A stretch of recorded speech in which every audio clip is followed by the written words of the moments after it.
Palavra de Deus hoje em Atos capítulo 2. Atos 2, verso 43. Amém?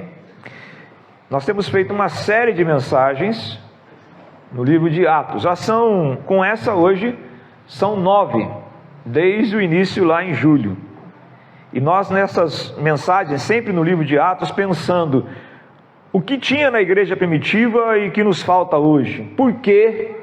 Porque Deus operava de forma tão grandiosa na igreja primitiva e para nós parece que as coisas são mais devagar, embora Deus está se manifestando no mundo todo. O que eles preservavam, quais os sentimentos que eles tinham, quais as motivações, quais as ênfases que eles davam para que eles pudessem ser uma igreja diferenciada. E nós pensamos na oração, lembram? Falamos sobre oração, era uma igreja que orava. Estudamos que era uma igreja disposta a sofrer. Eles estavam prontos até, se preciso, morrer por Jesus. Falamos do que eles tinham um movimento missionário, estavam sempre evangelizando, falando de Cristo, aonde eles iam falava do Senhor Jesus. Falamos que eles tinham a vida cheia do Espírito Santo, porque o tempo todo dizia, e todos ficaram cheios do Espírito Santo. Nós falamos que eles tinham a fé no nome de Jesus, e pelo nome de Jesus os doentes eram curados, as pessoas eram libertas, e nós falamos também desse poder que eles carregavam do nome de Jesus. Falamos sobre a sua vida extrema de comunhão, por causa daquela necessidade, ao ponto que eles distribuíam seus bens uns aos outros, e eles viviam em íntima comunidade cristã. Falamos dos elementos da visão que eles tinham um chamado, carregavam a mensagem, eles proclamavam Jesus nas praças, nas ruas, amém, irmãos? Lembra disso? E falamos que eles viviam também, procuravam viver de modo que agradava a Deus, a tal ponto que os apóstolos disseram, importa agradar a Deus do que aos homens, amém? Amém. E hoje eu quero falar com os irmãos sobre outra atitude que esses irmãos tinham. Eles tinham uma vida de temor a Deus. Atos 2:43. E perseveravam na doutrina dos apóstolos, 43, perdão. E em cada alma havia temor. Em cada alma havia temor, e muitos prodígios e sinais eram feitos por intermédio dos apóstolos. Aqui nas Escrituras a gente vê muitas totalidades. Fala todos foram cheios do Espírito Santo, e aqui fala em cada alma. Ou seja, era uma igreja que vivia diante do Senhor em temor. E é interessante que essa ideia de temor, ela tem duas palavras que se misturam e às vezes nós confundimos: temor e medo. Temor e medo. Parece que essas palavras são em parte simbióticas. Simbiótica é uma coisa que quase que se mistura, mas existe uma diferença que nós vamos ver aqui. Havia em vários momentos que a igreja ficava tão maravilhada e tão espantada com o mover de Deus, e eles ficavam cheios de temor. Em outro momento, a população em volta que não cria ficavam com muito medo, porque a ação de Deus era poderosa. Vou citar alguns textos aqui, por exemplo, que às vezes a palavra de Deus vai gerar no coração de alguém, depende do lado que ele está, da ótica que ele está, pode gerar temor ou gerar medo. Por exemplo, Atos capítulo 24, versículo de número 24 e 25, quando o apóstolo Paulo foi levado diante de governadores de uma certa região. Atos 24 e 25, ele estava diante de Félix e Drusila.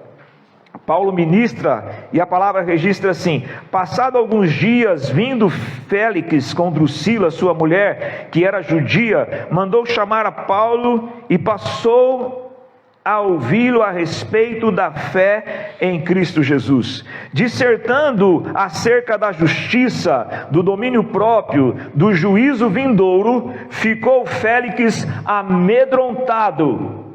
Por agora e disse: por agora pode retirar-se, e quando eu tiver vagar, chamar-te-ei. Paulo ministrou ali a palavra, e aqueles governadores ficaram amedrontados, porque Paulo lhes pregou sobre, olha, o domínio próprio, que aqueles que têm o Senhor, eles têm o Espírito e podem ter o domínio próprio. Paulo pregou também sobre a justiça, que não há como o homem encontrar a justiça, senão através da justiça de Cristo, e a justiça de Deus descerá sobre a terra. E ele pregou também sobre o juízo vindouro, e aquele rei ficou amedrontado.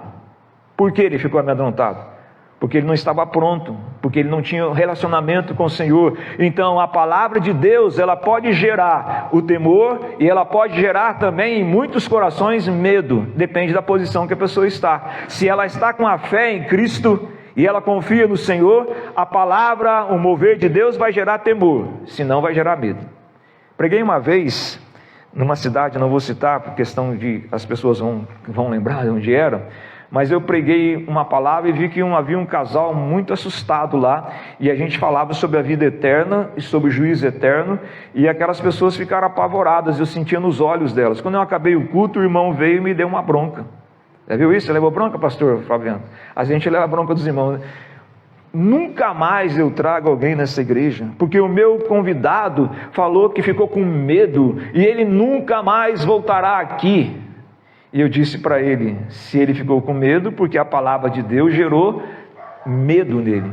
Se ele tivesse aberto o seu coração, a palavra geraria temor, reverência, porque a palavra de Deus nós pregamos, e o apóstolo Paulo fala, quando nós falamos, nós pregamos vida para aqueles que creem, mas nós pregamos também morte para aqueles que não creem, porque a palavra, quando vai, ela gera vida. E se a pessoa não aceita a vida, a pessoa está numa posição de morte. Outro texto aparece em Atos também, que gerou muito temor e medo, aparece em Atos 5. Agora aqui, mais do aspecto do temor, Atos 5, versículo 5 e versículo 11, no contexto lá, acho que vocês também já conhecem, os irmãos sabem, lembra? Quando Ananias e Safira, eles tentaram dar um migué, podemos dizer assim, nos apóstolos, porque os apóstolos estavam numa campanha, todos estavam vendendo suas propriedades e traziam o preço para os apóstolos e depositavam nos pés dos apóstolos por aquela questão. E então eles, primeiramente vem Ananias e diz para o apóstolo: olha, eu vendi por tanto. Lembra que eu falei sobre isso? Mas ele tinha vendido por um outro preço, e ele depositou ali, e o apóstolo Pedro diz para ele assim no versículo de número 3, disse-lhe Pedro: Ananias, por que encheste, Satanás, o teu coração para que mentisses ao Espírito Santo, reservando parte do valor do campo, conservando porventura não seria teu, e vendendo não estaria em teu poder? Como assentastes no teu coração este desígnio, não mentistes aos homens, mas a Deus. E quando ele fala isso, olha o que acontece no versículo de número 5. Ouvindo essas palavras, Ananias caiu e expirou, morreu, diante de uma palavra, de um juízo, de alguém que estava tentando mentir diante de Deus. Versículo 11 também vai falar: e sobreveio grande temor sobre toda a igreja e todos quanto ouviram a notícia desses acontecimentos, porque depois vem a sua mulher e faz a mesma coisa e mente da mesma forma, e ela morre também, e vem um grande temor. Ali foi uma manifestação do poder de Deus e houve temor. Agora, precisamos entender então o que é temor e o que é medo. Você tem medo de Deus ou você tem temor de Deus? O mundo tem medo de Deus. As pessoas, quando pecam, têm medo de Deus. Você lembra o que aconteceu com Adão e Eva? A palavra diz em Gênesis capítulo 3, versículo 10, quando o Senhor perguntou a Adão: onde estás? Ele diz assim: ouvi a tua voz e me escondi porque tive medo. O pecado gera medo. Quando confessamos os nossos pecados, quando confiamos no Senhor, não há mais medo. E o medo, ele nos afasta de Deus. A diferença entre o temor e o medo é que o temor, a reverência, ela nos aproxima de Deus, e o medo nos afasta de Deus. O medo, ele tem essa característica de afastar o homem, de fazer com que ele fuja, ele se esconde da presença de Deus. O temor nos aproxima de Deus. Por isso que há uma diferença grande aqui. O medo provoca afastamento, o temor, segundo Deus, provoca reverência e aproximação e santidade. Quando nós começamos a ver quem Deus é, e quando nós o tememos, não da boca para fora, quando nós o reverenciamos, quando nós o respeitamos, a nossa fé aumenta, nós começamos então nós temos aversão ao pecado e começamos a aproximar de Deus. Então o temor de Deus, ele gera aproximação, ele não gera medo. O temor do Senhor, porque o temor do Senhor, diz a palavra em Provérbios 9, versículo 10, o temor do Senhor é o princípio da sabedoria. O louco é aquele que despreza o Senhor. Isaías também, Salmo 53 fala, diz o louco no seu coração, não há Deus, mas o crente, aquele que crê, ele tem temor de Deus, e isto é sábio. Irmãos, a pessoa que não teme a Deus, que não crê no Senhor Jesus, tem muitos motivos mesmo para ter medo, porque o juiz de Deus virá. Às vezes nós estamos vivendo num contexto hoje de uma falsa religiosidade, que as pessoas não dizem mais a verdade. Não se prega mais que haverá um céu e um inferno. Não se prega mais de um Deus que é justo, e ninguém pode chegar diante de um Deus que é justo se não for justificado pela obra de Cristo. Porque nenhum pecador sem justificação chegará diante de Deus. Então o que resta para aqueles que não creem, infelizmente, e a palavra diz isso, é um juízo horrível de trevas eternas. Por isso que a palavra gera medo. O medo então é resultado de uma vida fora do plano de Deus. Mas o temor do Senhor nos aproxima de Deus, nos traz para Ele. Aquela igreja tinha temor do Senhor, eles tinham reverência profunda, eles sabiam que Deus estava se movendo no meio deles. Eu sempre tento colocar isso no meu coração e tento ensinar também para a igreja. Em todo tempo Deus está presente, mas quando você se reúne em 2 ou 3, Ele diz que estaria no nosso meio. Então sempre venha e participe da reunião com aquela sensação de fé de que Deus está do seu lado, como se Ele estivesse sentado aqui do seu lado, porque Ele está aqui no nosso meio. E isso deve gerar em nós um temor, uma admiração da sua grandeza e da sua glória. Então é diferente temor e medo. A palavra diz em 1 João capítulo 4, versículo 18, que o amor lança fora todo o medo. Amém? 1 João 4, 18. O amor lança fora todo o medo, porque aquele que tem medo não é aperfeiçoado pelo amor. Então é diferente. O amor lança fora o medo. Por quê? Porque nós não temos mais medo, porque Cristo pagou as nossas dívidas. Não temos mais medo de chegar diante de Deus, porque agora nós temos acesso a Ele por meio de Jesus. Então o fato de que o amor lança fora todo medo, ele não retira a reverência diante de um Deus santo. Deus continua sendo um Deus santo, e a palavra vai dizer assim, que Ele é santo e um fogo consumidor. Paulo falava isso, e eu creio que foi Paulo que escreveu Hebreus, ele falava isso no capítulo 12 de Hebreus, versículo 29 e versículo 28 e 29, porque a igreja estava vivendo de uma forma contrária à vontade de Deus, e Paulo está alertando para aquela igreja que Deus continuava sendo fogo consumidor. Olha o que ele diz, Hebreus 12, 28 e 29. Por isso, recebendo nós o reino inabalável, retenhamos a graça pela qual sirvamos a Deus de modo agradável, com reverência e santo temor, porque o nosso Deus é fogo consumidor. Amém? Então o fato é assim, não, as coisas podem ser levadas de qualquer jeito, porque Deus é amor, eu posso pegar o tempo todo, eu posso fazer tudo que eu quiser, e no final vai dar tudo certo. Não. Primeiro porque quem é nascido de Deus, quer fazer a coisa certa. Quem é nascido de Deus tem uma inclinação para buscar fazer as coisas certas, embora ele possa errar. Quem é nascido de Deus é inclinado para a justiça. Quem não é nascido de Deus é inclinado para a carne. Então se a pessoa diz, eu sou da igreja, eu sou nascido de Deus, e ela vive praticando pecado, a Bíblia diz assim, 1 João capítulo 3, versículo 8, aquele que vive pecando não conhece a Deus, e não viu a Deus, porque quem nasceu de Deus não vive mais pecando. Ele tem temor, respeito, admiração pela grandeza de Deus, e ele procura viver de uma forma que agrada a Deus. Deu para entender um pouquinho? Quando eu estou com medo de Deus, eu tenho que trabalhar isso no meu coração. Tem alguma coisa errada na minha vida, não?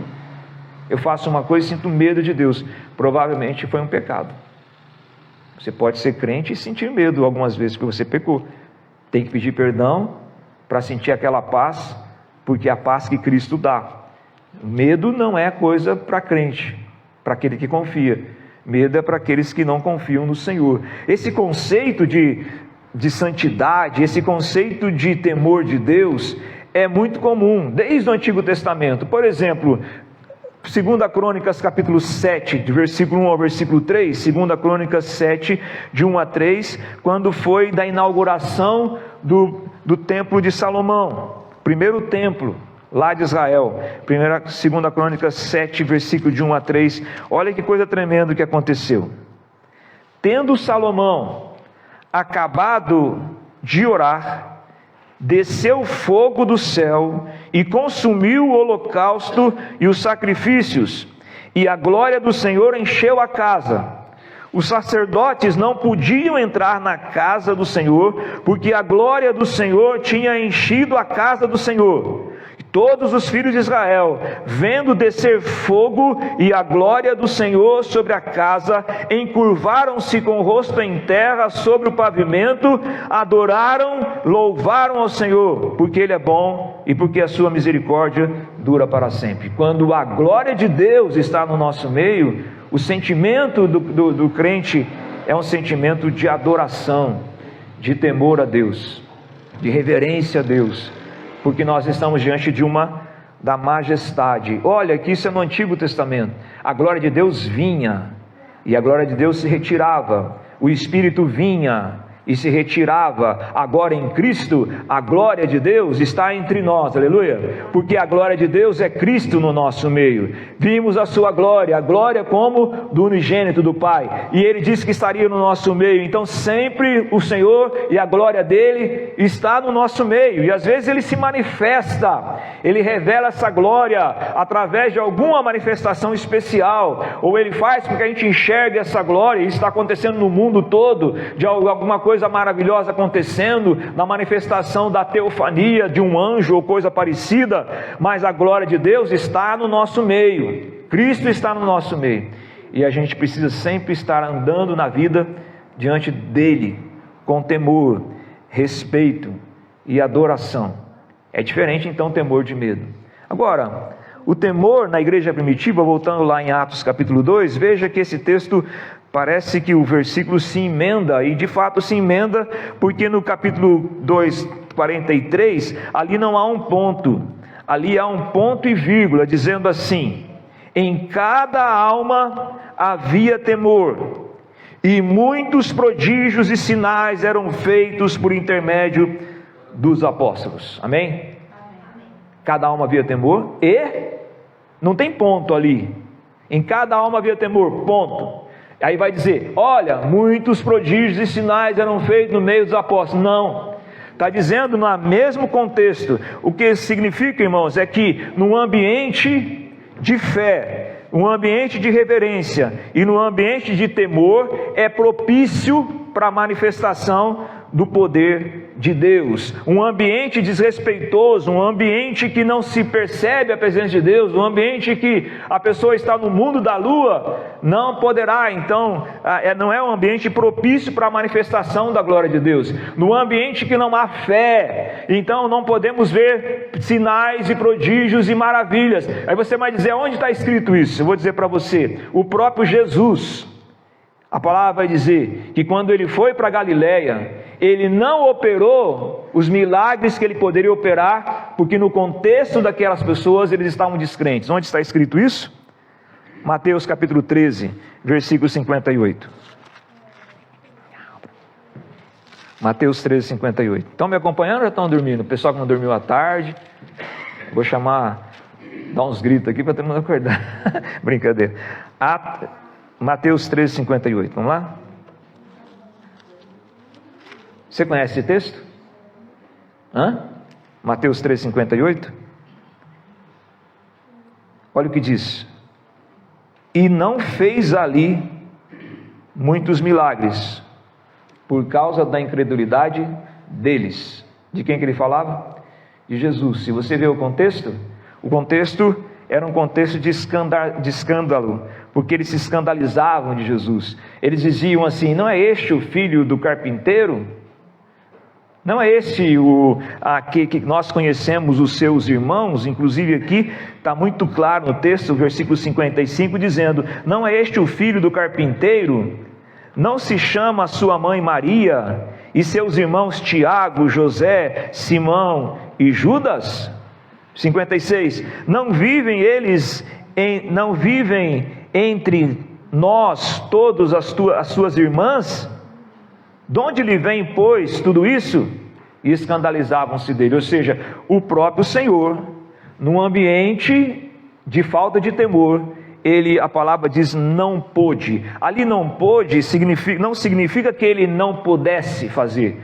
O não pôde é porque Deus, ele resolveu, por sua soberania e a sua glória, se manifestar onde há fé, porque sem fé é impossível agradar a Deus. Ele poderia ter feito, mas ele não fez, porque não havia um ambiente de fé. Então, de alguma forma, a ação de Deus pode ser entristecida ou limitada. Não que Deus se limita, porque Deus é poderoso, mas ele tem um princípio, e o princípio que ele escolhe é se manifestar no meio daqueles que o adorem em espírito e em verdade, daqueles que têm fé nele, daqueles que reverenciam o seu nome. Então ele se manifesta. Um outro texto que se relaciona a isso, já falei aqui alguma vez, Efésios capítulo 4, versículo 30, que nos diz assim: não entristeçais o Espírito de Deus. Achou lá? Está lá? Para que os irmãos possam: não entristeçais o Espírito de Deus, no qual fostes selados para o dia da redenção. E outro texto diz assim: a gente não limitar a ação do Espírito ou restringir o fogo de Deus, porque se você vê o contexto, o que havia no contexto? Depois você lê lá: gritaria, blasfêmia, brigas, discórdia, e no ambiente que assim acontece, não haverá manifestação do poder de Deus. Então, se a gente tem um contexto de uma igreja cheia de briga, confusão, se nós tivermos um contexto de uma vida cristã, onde não há comunhão, não há oração, não há amor, é claro que o Senhor se limita a se manifestar ali, e Ele vai buscar se manifestar aonde o povo está buscando, porque buscar-me-eis e me achareis, quando me buscareis de todo o vosso coração. Então, se a gente quer ver a manifestação de Deus aqui no nosso meio, a gente precisa ter esse temor diante de Deus, essa reverência, essa expectativa de que Ele está entre nós, e Ele pode, pelo seu poder, tocar a minha vida, e Ele pode nos surpreender e curar alguém ali, Ele pode nos surpreender e libertar alguém, Ele pode nos surpreender e salvar alguém, porque Ele está no nosso meio. Mas se nós perdemos essa percepção, como Ele virá? Como Ele fará? Então, a igreja primitiva, eles viam isso. E eles sentiam que a qualquer momento coisas maravilhosas lhes aconteceriam. Então, porque havia temor, havia muitos sinais e prodígios. Porque havia muitos sinais e prodígios, havia temor. Era uma sinergia cíclica. Uma coisa chamava a outra. O temor chamava a glória de Deus gerava temor, e assim por diante. E aquela igreja ia sendo mergulhada nesse mover do Espírito Santo de Deus. E se nós queremos então esse mover do Espírito Santo de Deus, nós precisamos ter esse sentimento de temor diante do Senhor, de reverência diante do Senhor. Nós precisamos nos abrir para que o Espírito crie essa atmosfera no nosso meio. É claro que nós temos liberdade, não estou falando aqui de que antigamente se pensava assim. Um ambiente de reverência era aquele ambiente que a gente não podia abrir a boca na igreja. Quem já participou disso aí? O ambiente de reverência era aquele ambiente que tinha que ficar todo mundo quietinho. Não é isso que eu estou falando, pelo amor de Deus. Reverência é saber que nós estamos diante de um Deus vivo e poderoso e nos espantarmos diante da sua glória. Porque, irmãos, a gente vai se acostumando com o que nós cantamos. A gente canta, por exemplo, que o amor dele é maravilhoso, mas isso parece que às vezes vai ficando meio que um costume. A gente diz assim, ele está aqui, mas parece que isso não mexe conosco. De vez em quando, Deus, por causa da nossa incredulidade, eu penso, nos dá sinais, porque nós precisamos de sinais, e os sinais Deus faz para os incrédulos. E às vezes Deus faz assim, vou mostrar no meio de vocês a minha glória, e dá uma manifestação poderosa, porque a gente acorde, mas Ele está no nosso meio. Às vezes Ele precisa gritar conosco, mas Ele tem falado conosco.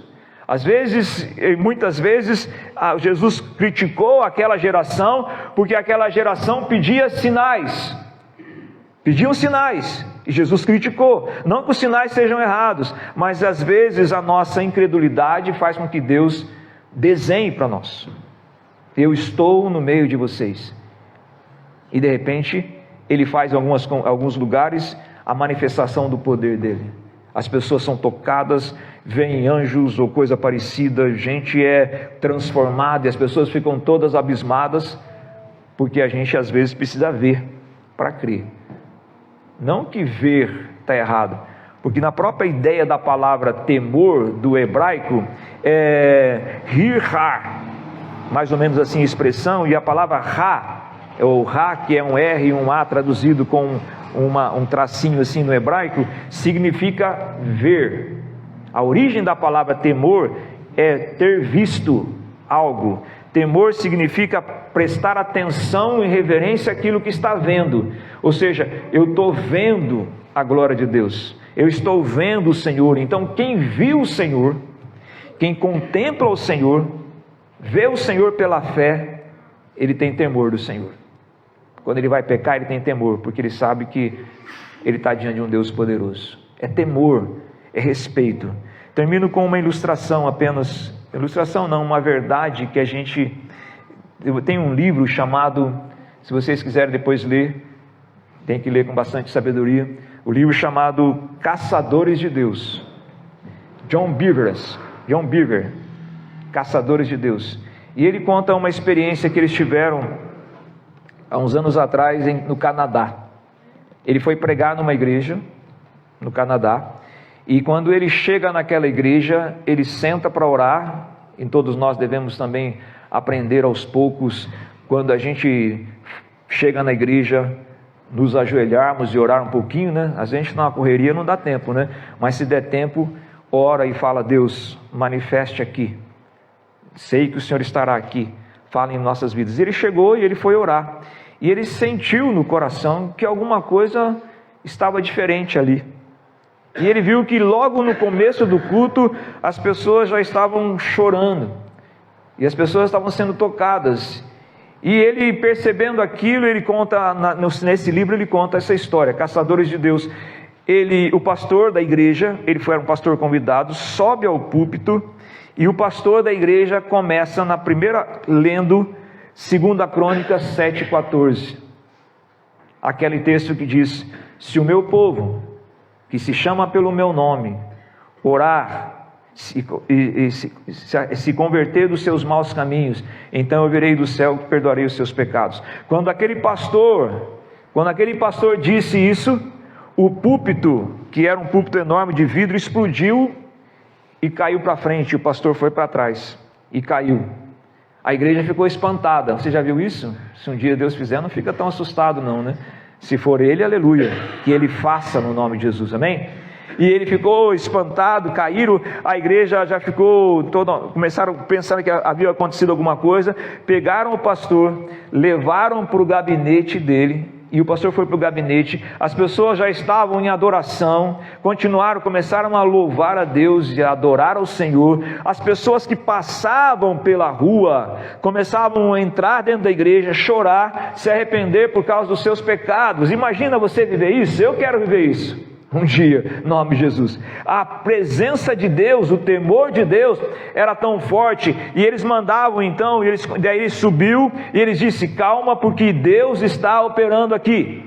E as pessoas continuaram cantando, louvando, se convertendo, se arrependendo de pecados. Pessoas vinham, confessavam seus pecados, pessoas queriam ser batizadas naquela hora. O mover tomou conta daquele lugar. Eles mandavam que os diáconos iam lá para ver o que estava acontecendo na sala pastoral, uma igreja muito grande. Os diáconos não voltavam, e eles mandavam outros e ninguém voltava. E alguém foi na porta, abriu a porta e viu que todos estavam em prantos, adorando a Deus, chorando e deitados no chão. E eles disseram: não dá para entrar lá, não dá para entrar lá, porque a glória de Deus estava visitando o lugar. E eles continuaram horas e horas adorando a Deus, passaram a noite adorando a Deus.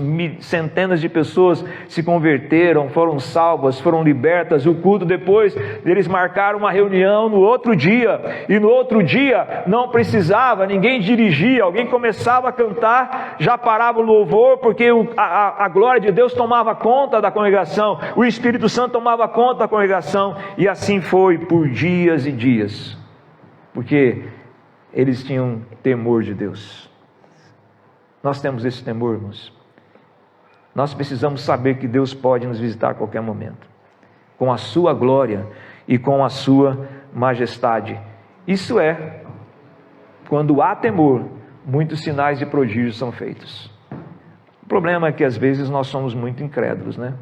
Nós temos aqueles que buscam o misticismo, nós temos aqueles que estão apenas atrás das coisas místicas, atrás de poder, e nós temos aqueles que não acreditam mais que Deus pode mudar, aqueles que não conseguem mais orar para que Deus o cure, aquele que não consegue mais orar para o enfermo, porque acha que tudo isso é normal, aqueles que não acreditam mais que o Senhor se move, aqueles que não acreditam que a nossa luta não é contra carne e sangue, mas contra principados e potestades, e deixamos de acreditar, confiar nesse Deus poderoso. Isso significa que nós não temos mais temor de Deus, não temos mais reverência. A nossa confissão de fé, ela é apenas da boca para fora, ou ela é uma confissão religiosa, no sentido de que é apenas um discurso. O que Deus quer fazer, irmãos, e fazia no passado, é provocar em nós essa reverência e essa fé e essa expectativa de que Ele está no nosso meio. Para isso a gente tem que dar tempo para Ele, tempo para Deus. De novo eu insisto com os irmãos, por amor a vocês, em nome de Jesus, você tem gastado tempo em oração durante a semana? Você separa pelo menos 1 hora por dia para entrar no teu quarto, como a Bíblia diz para fazer, e fechar a porta do teu quarto e orar ao Senhor? Se Jesus fazia isso e nos recomendou, por que desobedecemos ao Senhor? Jesus disse: orai para que não entreis em tentação, porque a carne, o espírito está pronto, mas a carne é fraca. A gente tem que alimentar o espírito com a vida, com a devoção, chegar diante de Deus e gastar tempo diante do Senhor. Se quando você começar esse exercício de entrar no seu quarto e orar a Deus, mas orar a Deus, você vai ver como você vai perceber a glória de Deus à sua volta e o agir de Deus. Não adianta apenas nós chegarmos e dizermos: Senhor, obrigado, então, tchau. E aquela oração da noite, né? Qual que é a oração da noite? Obrigado por essa noite, por esse dia, amém. A oração da noite não termina com amém, termina com ronco. Nós precisamos gastar tempo diante de Deus.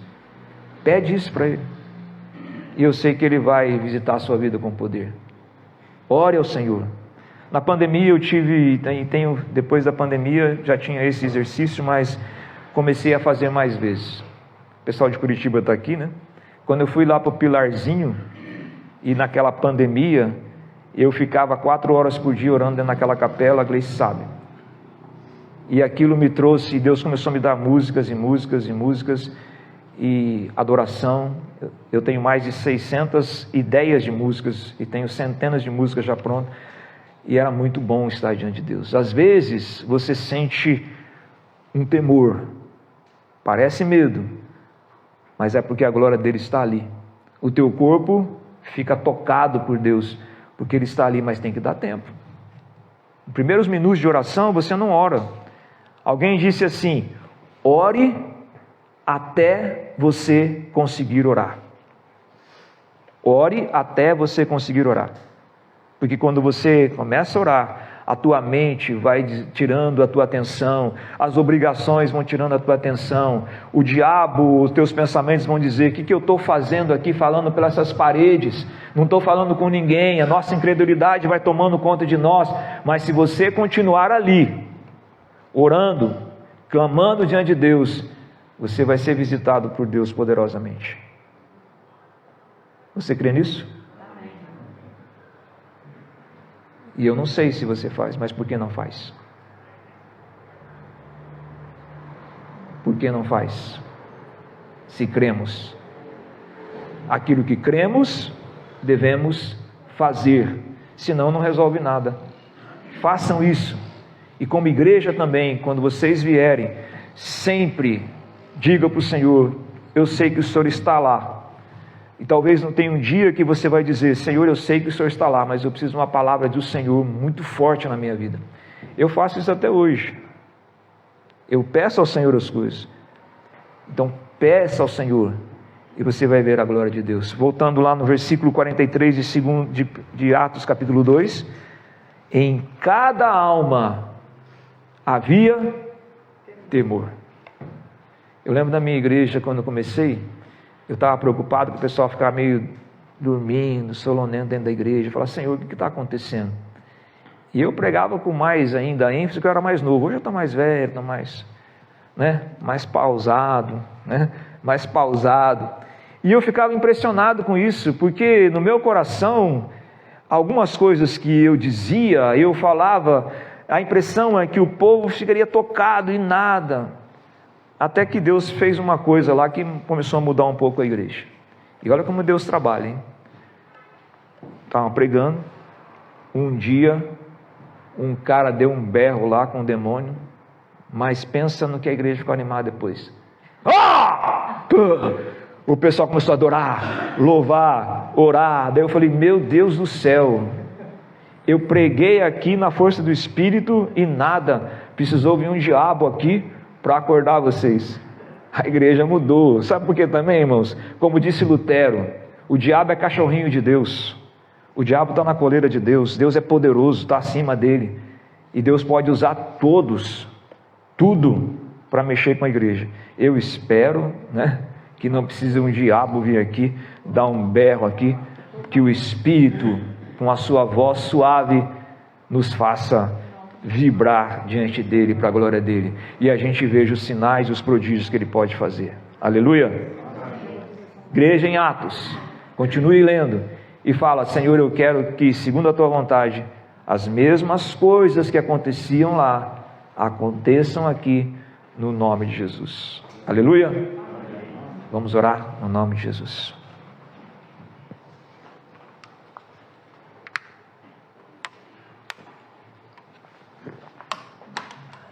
Ore ao Senhor um pouquinho. Coloque sua vida diante do Senhor agora. Talvez você esteja precisando de um milagre, irmão. Talvez você não contou para ninguém, mas só uma coisa muito forte para mudar essa situação que você está vivendo. Saiba que tem um Deus que pode fazer isso, no tempo dele, na vontade dele, mas isso também exige que a gente creia, que a gente confie. Talvez do seu lado, na sua família, tenha alguém que precise de um milagre de Deus, uma manifestação poderosa dele. Talvez você mesmo esteja precisando de um agir poderoso de Deus. Se curva diante dele em reverência, em santo temor, em confiança, e peça ao Senhor esse milagre. Algo que mexa com você, algo que transforme, porque o Senhor nosso Deus é aquele que transforma. Ele transforma a água em vinho, Ele transforma desertos em flores. Ele é o Deus da transformação, Ele é o Deus que opera e muda as realidades. Ele é o Deus que faz do nada surgir as coisas. Ele faz as coisas que são impossíveis se tornarem possíveis pelo seu poder. E nós temos que, diante dele, confiar e nos entregar para que isso aconteça. Em nome de Jesus, que haja temor no nosso meio como igreja, como família. Em nome de Jesus, que o Senhor provoque esse temor e Ele também faça sinais, prodígios e maravilhas no nosso meio. Aleluia, no nome de Jesus.